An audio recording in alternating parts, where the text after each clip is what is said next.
It was a Sunday afternoon in Savannah. I had just finished mowing the yard and sat down in the living room to cool off. My wife, Kelly, was out at what she called her book club, one of those once-a-month meetups with wine and laughter and a bunch of women I'd never met. We got into that phase of marriage where separate hobbies were supposed to be healthy. At least, that's what I told myself. I grabbed my tablet to check the weather for the week. Ended up scrolling Reddit instead. I landed on some thread in the Off Me Chest section.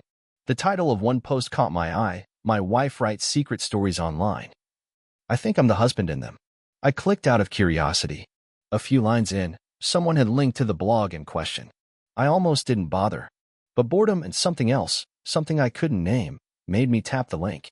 It was a plain little website. southernnights.wordpress.com. The tagline read, "Stories from a Southern wife who knows how to keep secrets." The first story was called, "He Only Thinks He Knows Me." I opened it. Just a few lines in, I felt the air leave my lungs.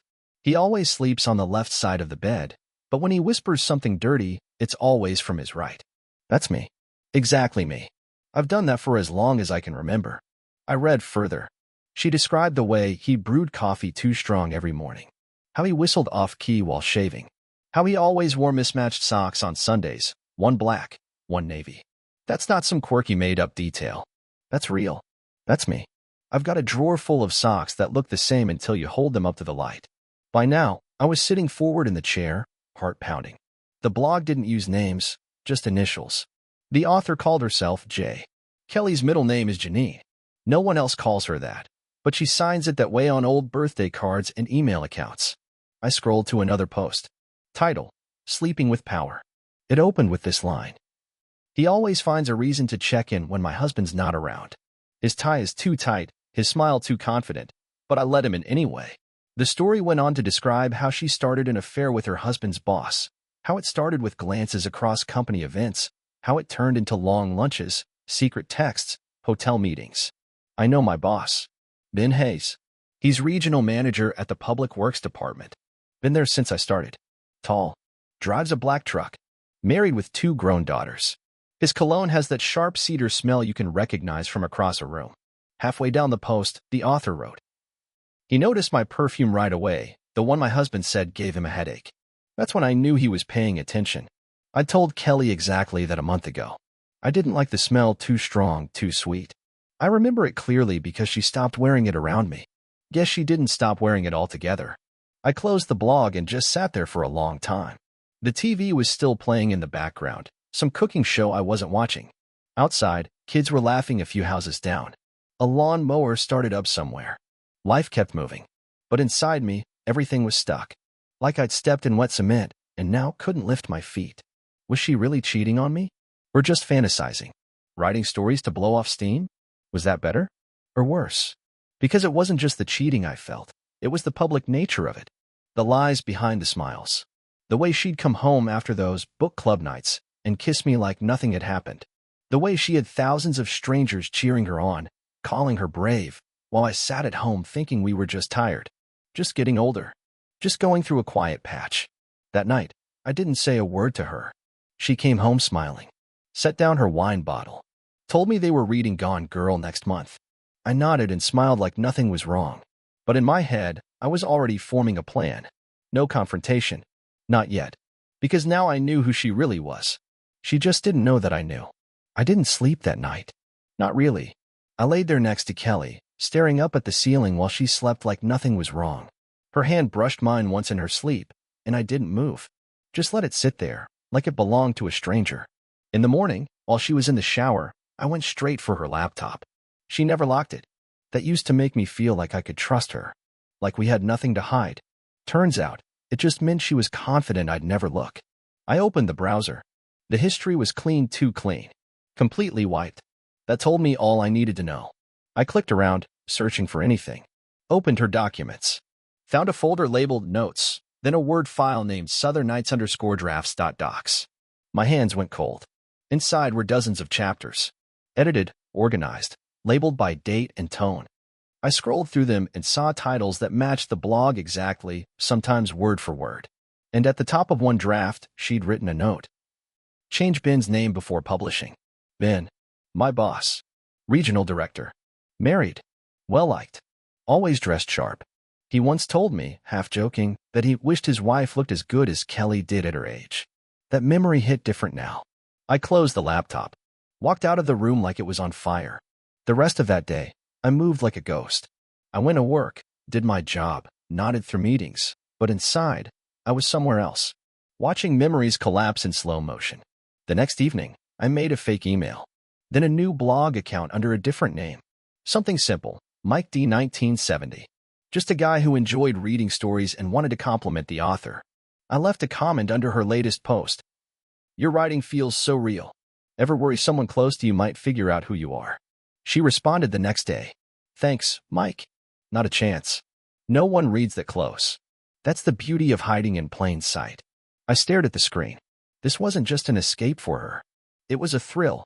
Over the next week, I played along, commented here and there, asked small questions, got her to reveal more than she realized. And every time she typed something that sounded familiar, I matched it to a moment in real life. Like the story about a man who always brings home the wrong brand of coffee, but whose hands still feel like home. That's me. That's my clumsy grocery runs. My calloused hands from years on the job. She had turned our life into entertainment. And the part that burned the most? She wrote about him, her secret, like he was the one who saw her, the one who lit her up, the one who understood her. She called the husband comfortable, safe, predictable. In one entry, she wrote, he means well. He's steady. But sometimes I feel like I'm living beside him, not with him. I printed that line, folded it, and kept it in my wallet. It hurt, more than I thought it would. One evening, while she was brushing her teeth, I went back to the blog. A new post had just gone up. A toast to the ones who never notice. She'd written it that same night. She talked about coming home from an unforgettable afternoon, pouring a glass of wine, and smiling through dinner with the man who still didn't see her. I read it 3 times. Then I went to the kitchen, poured a drink from the bottle I'd been saving for something good. I sat in silence, not thinking, just knowing. Knowing she thought she was smarter than me, that she believed I'd never pay enough attention to notice, that I was too busy, too dull, too dependable. She was wrong. I wasn't going to storm in and shout. I wasn't going to beg her to explain herself or pretend this was some harmless story. She was publishing our life and rewriting it without me. So I made a folder, started documenting everything. Comments, timestamps, screenshots. I printed copies and hid them at work, just in case. I knew what she'd say when I eventually confronted her, that it was fiction, a misunderstanding, just a phase. I wanted to be ready for that. Because when the truth comes out, I want it to land so hard it doesn't leave room for argument. And I want her to remember the silence. Because the silence means I'm not guessing anymore. I know. And now, I'm just watching her talk herself deeper into it, thinking she still holds the cards. Let her keep writing. Let her keep smiling across the table. Let her keep building the fantasy. Because soon, I'm going to turn the lights on. And then, there won't be anywhere left for her to hide. I used to think lies were loud. Raised voices. Slammed doors. Shattered trust announced like thunder. But Kelly's lies? They were quiet. Precise.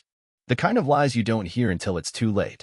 The kind that slide in under the radar, wrapped in smiles and casual tones like, I'll be home late, team dinner, or, I'm just running to Target.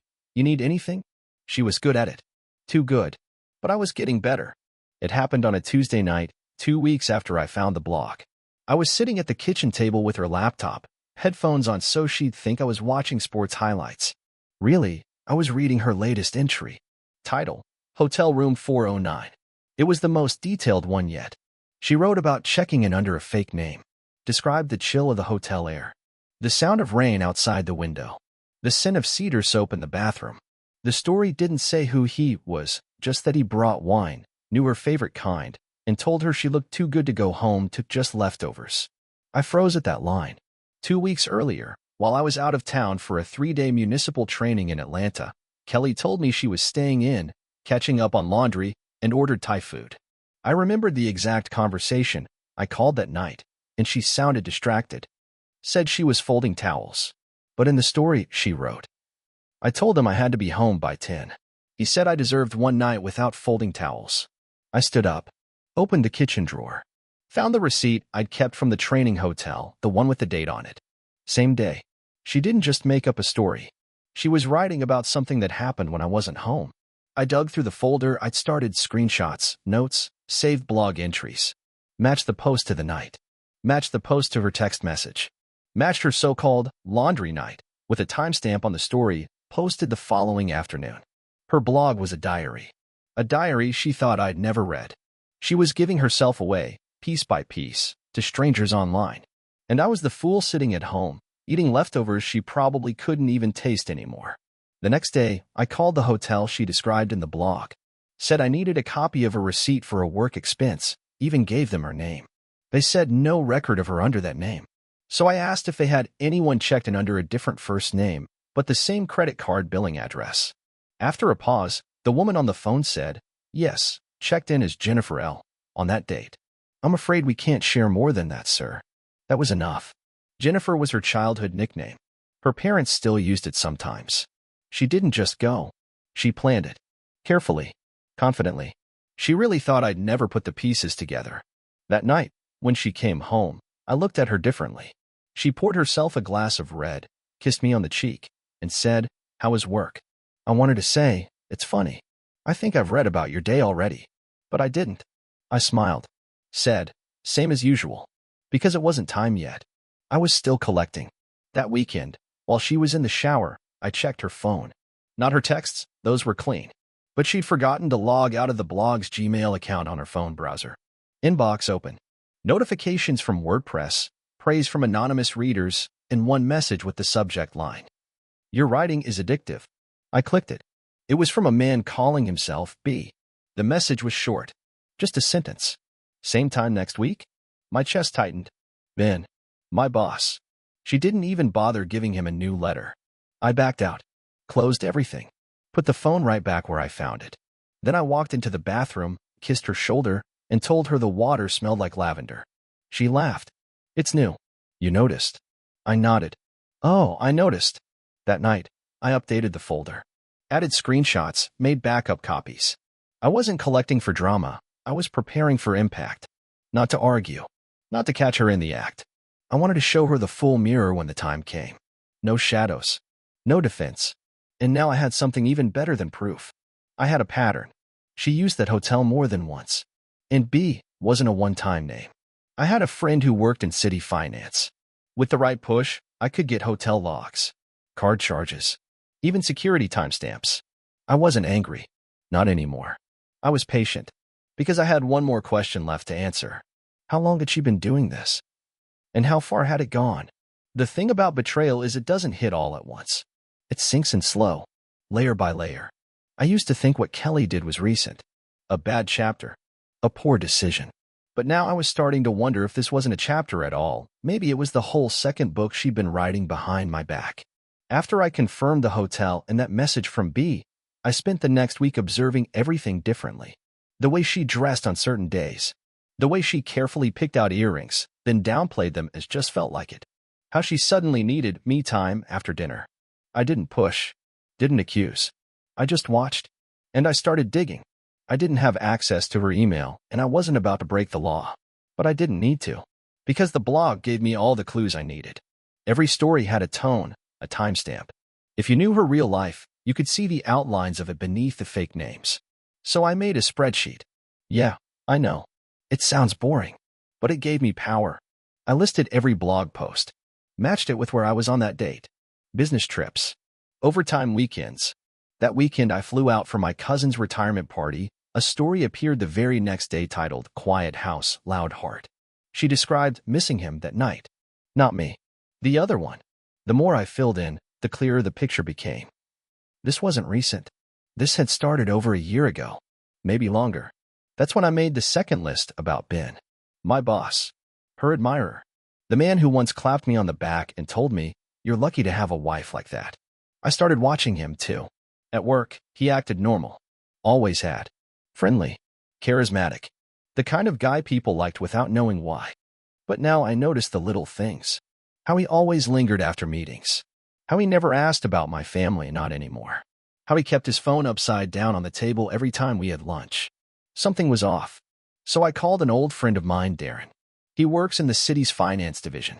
I told him I needed to pull hotel expense logs from our shared vendor system. Used the excuse that there were some duplicate charges that might affect budget planning.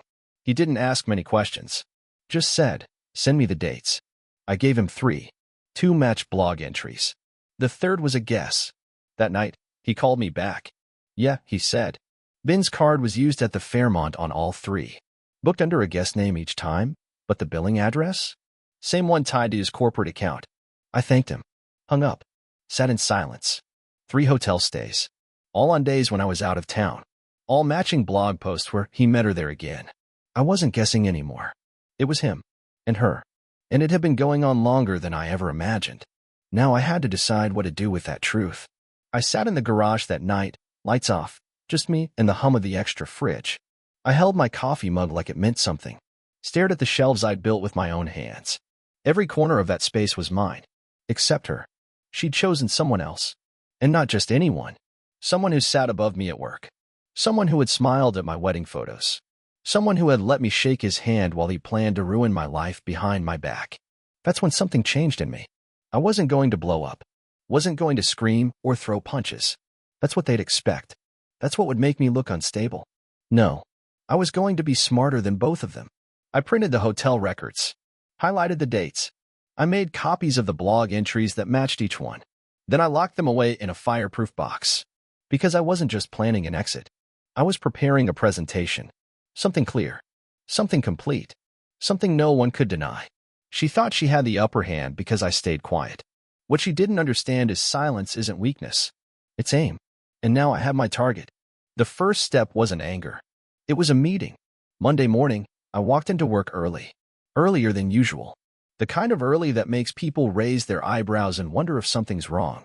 I stopped by the break room, poured a weak cup of office coffee, and waited. At exactly 8:03, I knocked on the door to Human Resources. Deborah opened it. She'd worked in that office longer than anyone, knew everybody's birthdays, and had a memory like a filing cabinet. I stepped in, closed the door behind me, and sat down across from her desk. She looked up from her monitor. "Everything okay, Tom?" "I just need to log a concern," I said. Calm. Polite. Like I was reporting a loose floor tile. Her eyebrows lifted slightly. "Okay." I leaned forward. "I want to document an ethics issue. Quietly. No action needed yet. Just something I want on record in case things shift later." She didn't ask what I meant. Just reached for a pen. "Go on." I've become aware that Regional Director Benjamin Hayes may have engaged in inappropriate contact with the spouse of a city employee. Her pen paused mid-word. "In what capacity?" "I don't want to give names," I said. "Not until I have to. But I've confirmed multiple occasions of hotel charges, travel records, and inappropriate communication outside of work hours. If you need me to be more specific, I can be." She studied me for a moment. "Is the city employee you're referring to yourself?" I didn't answer. Just looked at her. That was enough. She nodded. "Would you like to attach supporting documentation?" I slid a sealed envelope across the desk. Nothing explosive. Just a few hotel records, redacted for now, with enough timestamp detail to raise questions. I kept the blog out of it for now. "This is just in case he tries to make a move," I said. "Promotion. Transfer. Retaliation. Anything shady." Deborah's expression didn't change. "We'll keep this internal. Logged, timestamped, and unreviewed unless formally activated. You have my word." I stood. "Thank you." That was the first domino. Not loud. Not messy. Just a shift in pressure. I left the office and went about my day like nothing happened. Ran inventory. Oversaw 2 project approvals. Ate lunch at my desk. Meanwhile, across the building, I knew Ben would feel something shift. Not because Deborah would tell him, she wouldn't.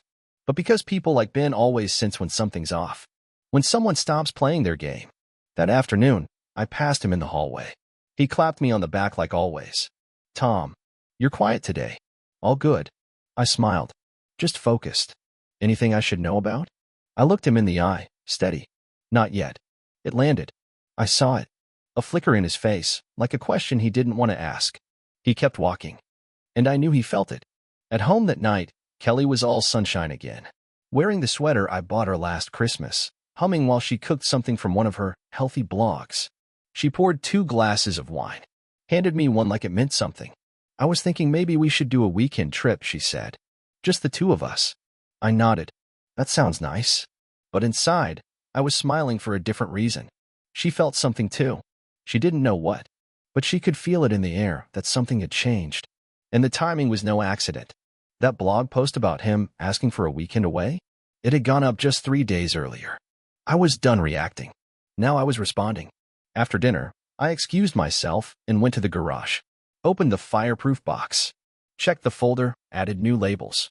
I made a copy of the hotel data and emailed it to myself under a personal backup account. Uploaded the blog screenshots to cloud storage. I wasn't being paranoid. I was being prepared. Because the worst mistake people like Kelly and Ben make isn't cheating. It's underestimating the one who's been quietly paying attention. They think silence means weakness, that being calm means being clueless. But silence is where patience lives. And patience is where power is born. That night, I lay in bed and stared at the ceiling again. But this time, it felt different. I wasn't stuck anymore. I wasn't just holding evidence. I was holding a fuse. And the match was already in my hand. By Friday, Kelly had changed. Not in a big way. Not enough for most people to notice. But I knew her. And when you know someone for over 2 decades, you start to pick up the small shifts, the forced laughs, the nervous hands, the way she started double-checking her phone more often than usual. She was rattled.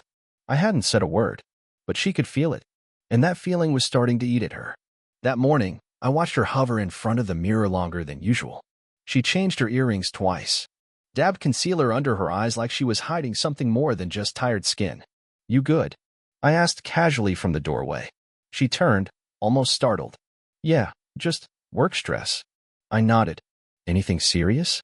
"No," she said too fast. "Just meetings. End of quarter reports."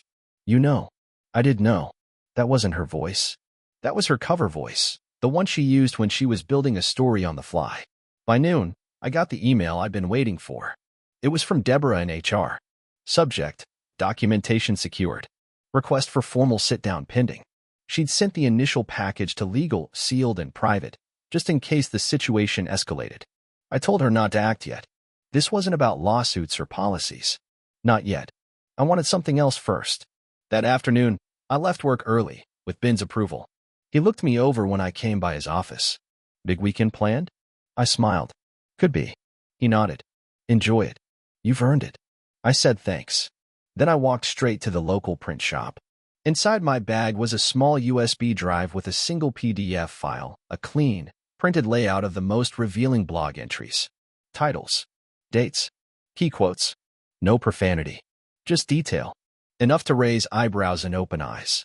I told the clerk I needed 20 copies, bound. He asked if it was for a class project. "Something like that," I said. When I got home, Kelly was sitting on the couch with her laptop open and a half glass of wine untouched beside her. She looked up like she'd been caught doing something, even though the screen showed a recipe site. "You're home early," she said. "Figured I'd beat traffic." She nodded. Closed her laptop a little too quickly. That night at dinner, she barely ate. Picked at her plate. Looked off toward nothing. I could see her mind spinning. She still didn't know what I knew. But she could feel the air getting heavier. I almost felt bad for her. Almost.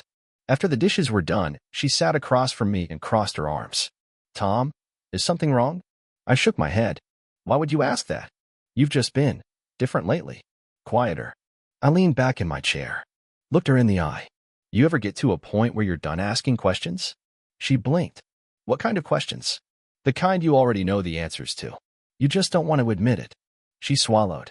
"Tom, if something's going on, I think we should talk." I nodded. "We will. Just not yet." She stared at me for a long second, then forced a smile. "Okay." Later that night, after she fell asleep, I packed a small bag. Not because I was leaving, but because I needed space. One night, I left a note on the kitchen counter. "Back tomorrow. Don't wait up." Then I drove to a quiet motel 2 towns over.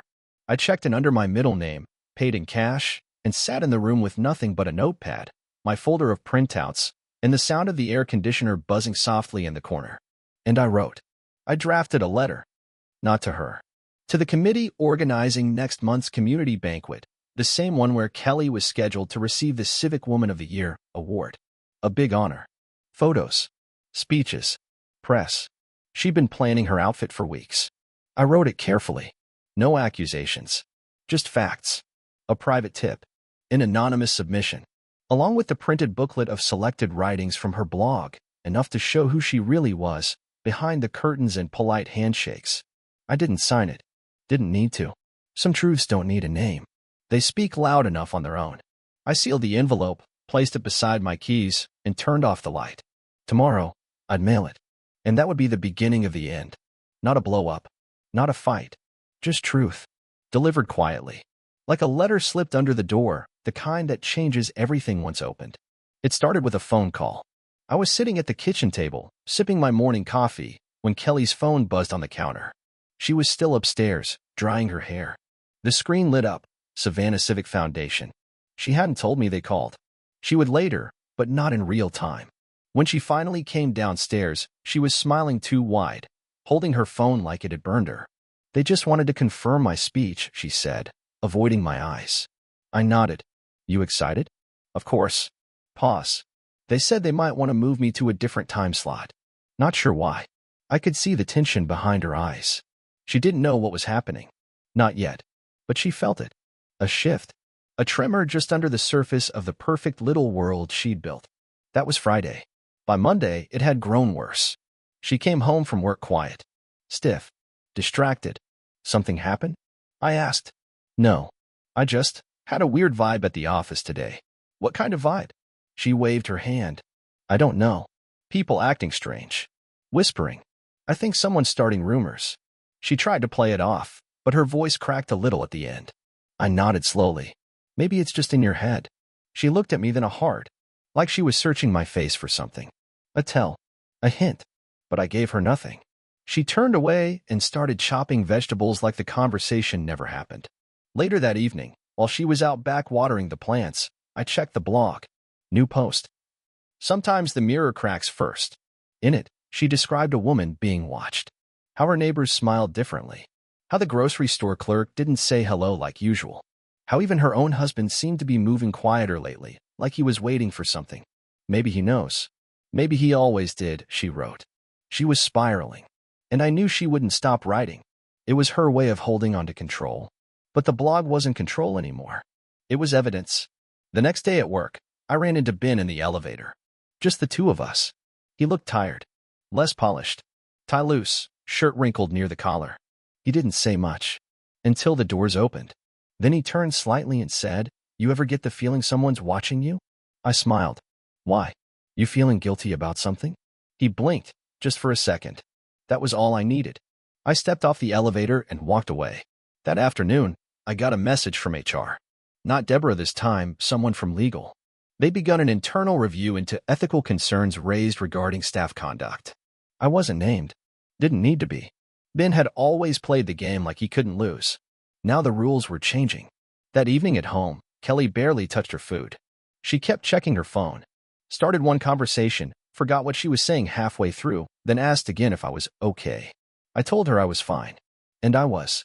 I slept well that night. She didn't. I could hear her shifting under the covers, getting up for water, walking back and forth in the hallway. By Thursday, she came home with a different look on her face. Fear. She dropped her keys, sat on the edge of the couch, and stared at me. Did you send something to the foundation? I set down my coffee. Why would you ask that? Because they delayed the award ceremony. They said they're reviewing submissions. Anonymous ones. With writing samples. They wouldn't tell me anything else. I stayed quiet. She stood up. Tom, if there's something you know, just say it. I looked her in the eye. What is it you think I know? Her jaw clenched. I don't know what's going on, but something isn't right. I stood slowly. No, I said. It's not. She opened her mouth to speak, then closed it again. And for the first time, I saw it. The mask was cracking. Not just the blog. Not just the double life. Her story, the one she thought she controlled, was unraveling. And I hadn't raised my voice once. That night, I left the blog open on my work computer. Just one tab. Not hidden. The latest post, time-stamped. Title clear. I wanted her to see it. Because in the next room, she'd started pacing again. And the more she paced, the closer we got to the end. Not just of the game, but of the whole performance. The Civic Foundation event was canceled. Officially, they said it was postponed. Pending internal review, the email read, due to information brought to our attention regarding nominee conduct. Kelly saw it before I did. Or rather, she saw it before I pretended to. She sat frozen at the dining table, phone in hand, eyes glazed over like she'd just read her own obituary. They canceled it, she whispered. I didn't look up from my coffee. Canceled what? She didn't answer. Didn't have to. That was Tuesday. By Wednesday, the whispers had grown legs. The blog, once her little secret, was now a rumor sliding through every hallway in her office. Someone had posted excerpts anonymously in a group email. Not the whole thing, just pieces. Titles. Phrases. Timestamp dates. Enough to make people look twice at her. She came home early, tossed her bag on the counter, and said nothing. Just stood there, staring at me like she was trying to read my soul. But the truth was written all over her own face. What do you want me to say? She asked finally. I leaned back in my chair. You tell me. Tears welled up, but I saw through them. Not pain. Not guilt. Fear. Not because she'd hurt me, but because someone else might see what she really was. Tom, she said, I didn't mean for any of this to happen? She nodded. But it did happen, Kelly, I said, voice steady. You wrote it. You published it. You looked me in the face and smiled while you told strangers what a joke I was. Her lips quivered. It wasn't real. Half of it was just fiction. I pulled out the folder. Set it gently on the table. Let's test that. She didn't move. I opened it. Showed her the printout from her own blog, Hotel Room 409. Then laid down the hotel receipt with her billing address. Still fiction? Her hands trembled. Then came the real blow. I laid down the message from B. The one that said, same time next week? And her face fell apart. Like a pane of glass hit dead center. She collapsed into the chair. How long have you known? She whispered. Long enough to stop doubting myself, I said. Long enough to realize I deserved better than this. She buried her face in her hands. I was lost. I was bored. I just needed something. You needed someone to clap for you, I interrupted. And if it couldn't be me, you build a stage for strangers. That wasn't about being bored. That was about control. She shook her head. You don't understand. No, I said quietly. You don't. I stood. I've kept my mouth shut. I didn't humiliate you. I didn't go to your family. I didn't drag your name through the mud like you did to mine, over and over, behind a screen. She looked up, eyes red. Please. I can fix this. You can't, I said. Because the minute you hit publish, you made your choice. Her voice dropped to a whisper. Are you leaving me? I didn't answer. I picked up the folder. Walked to the front hallway. Set it gently on the entry table. Then I opened the door. Behind me, she sat in silence, shoulders shaking, no more words left to defend herself. Just the sound of her breathing in a house that didn't feel like hers anymore. Before I walked out, I said one last thing. Check the last post on your blog. She didn't ask what I meant. She would. Because I'd submitted one final entry under her name. Scheduled, not yet published. A post titled. I lied to everyone, especially myself. Inside, I'd pasted excerpts from her own words. Matched to real events. Names redacted, but timelines intact. Just enough to make sure that even if she deleted the blog, the truth would linger. I walked out the door. And behind me, I left her world unraveling, just the way she had done to mine. No shouting. No threats. Just facts. And silence. I didn't go back the next day. I didn't call. Didn't text. Didn't ask if she'd read the post. I knew she had. By the time the sun was up, her blog was gone. Not unpublished. Deleted. Wiped clean. But it was too late. Copies of the last entry had already started to spread. Some readers saved it. Others took screenshots. A few even commented on forums, trying to piece together the identity of the woman behind the words. Some of them figured it out. One local message board had a thread titled, Southern Nights equals Kelly B. They didn't say her full name, but anyone from Savannah who followed the civic page or city council events could connect the dots. The post that did the most damage was simple. It listed 3 quotes from her blog, lined up against real public appearances. Same dates. Same outfits. Same people in the background. The whispers became conversations. By Friday, the Civic Foundation sent out a new statement. The board has decided to withdraw this year's nomination for Civic Woman of the Year. No name attached. No explanation. But everybody knew. Kelly stopped going to the office that next week. Claimed she was working remotely. But I heard through someone at City Hall that she'd been pulled into a closed-door meeting with her director and legal counsel. Apparently, 2 employees had filed complaints. One said she felt misled by a superior. Another accused her of unprofessional behavior unbecoming of a public figure. I didn't gloat. Didn't cheer. I just made myself breakfast, ate it in silence, and enjoyed the first peaceful morning I'd had in months. The best part? I never had to say a word. She'd done it all to herself. The blog, the lies, the public face that cracked the second no one clapped anymore. The house we'd shared for 2 decades now sat in legal limbo. I wasn't interested in taking it from her. I had already moved into a small rental just outside town. Nothing fancy, 2 bedrooms, clean floors, and windows that looked out over a quiet field. It was enough. A friend of mine helped me file the divorce paperwork. The documents included supporting evidence, screenshots, blog excerpts, proof of the affair, matched dates and receipts.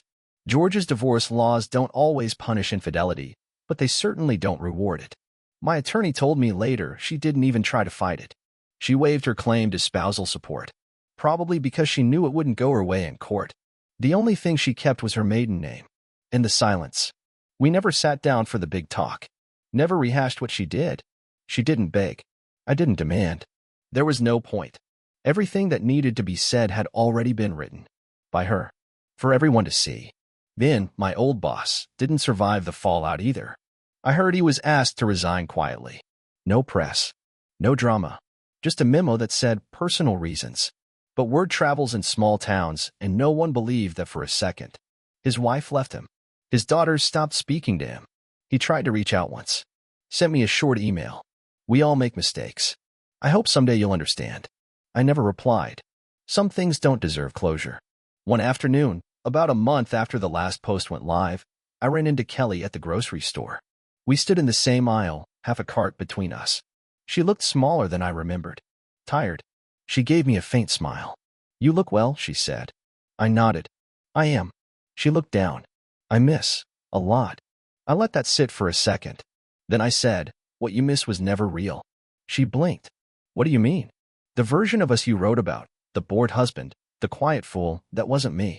That was the man you needed me to be so you could justify what you did. She didn't argue. Just looked down again and said, I'm sorry. And you know what? I think she meant it. But it didn't matter anymore. Because the apology came after the damage, after the lie, after the silence I never deserved. And I wasn't interested in rebuilding something that was already rotted from the inside. So I nodded once and walked away.